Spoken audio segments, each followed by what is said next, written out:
সাধারণ একটা movie fail Tamil movie পুরা তামিল মুভি। আজ শাকিব খান ঝড় তুলে দিয়েছে বরবাদ দিয়ে। বরবাদ এত টাকা আয় করবে এটা পরিচালক ভাবতেই পারেনি। আয়ের দিক থেকে ইতিপূর্বে বাংলা সিনেমার সকল রেকর্ড ক্রস করলো ছবিটি। থেকে শুরু করেছি কিন্তু বরবাদ একদম ভালো হয়েছে। এখন পর্যন্ত বরবাদ কত কোটি টাকা আয় করলো এটা সত্যিই অবিশ্বাস্য ঘটনা।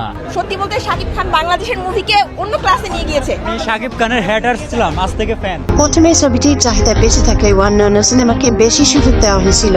পরবর্তীতে দর্শকদের চাপে বাধ্য হয়ে বরবাদের শো বাড়ানো হয়। ঈদের ছুটি চলাকালীন সময় অনেকেই গ্রামে হাওলা থাকার জন্য ছবিটি দেখতে পারেনি। এবারের শহরে সেটেল হওয়ার পর এখনো ঢাকার সিনেমা হলগুলোতে প্রচুর ভিড় হচ্ছে।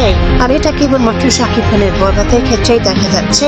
নির্মাতা সংস্থার দাবি শাকিব খান এখনো সবার উঠে, তাকে নিয়েই বাজেটে জেতা সম্ভব। দিন শেষে বাংলা চলচ্চিত্রের আস্থার নাম শাকিব খান। তার তৎপরতায় তার সিনেমা হিট করার জন্য গুরুত্বপূর্ণ ভূমিকা রাখে।